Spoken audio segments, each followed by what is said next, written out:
कहाँ लगल फोन चला कहाँ गल तेरा फोनमा कोई न उठावा थी कहाँ मुझे डूल चल हट जा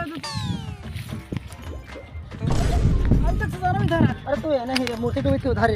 कहाँ डूबे चल बताओ हमरा चल चल चल हाफी टिका ला रे चल तर बड़ी देर खोल दे चल अरे चल जल्दी चल तो मूर्ति डूबी था नाचू ना की हो रे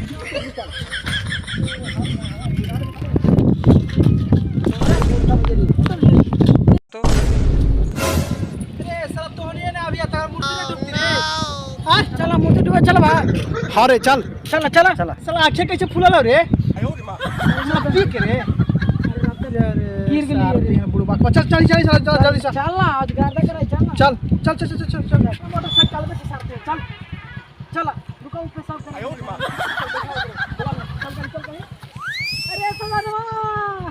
आ बाबा अभी जा हाँ गांजा ले लेही हां चल चल ना ता हाँ तो चढ़ावे की तैयारी का चल और कुछ नहीं सब मालूम देते हाँ चल साला रोडों पर बड़ी गाड़ी चला विमानवा हो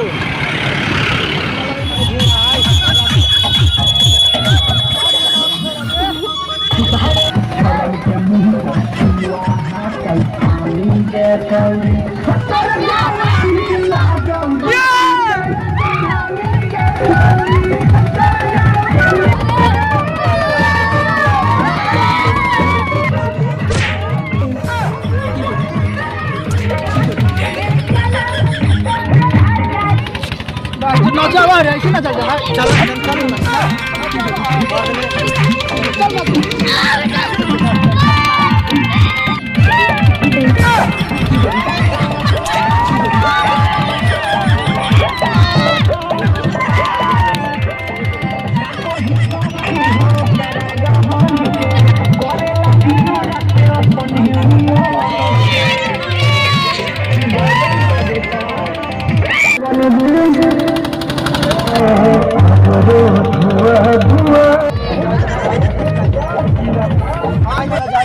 लेकिन कोई देख दिया तो सच नहीं जाओ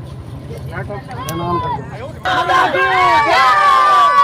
सरस्वती मैया की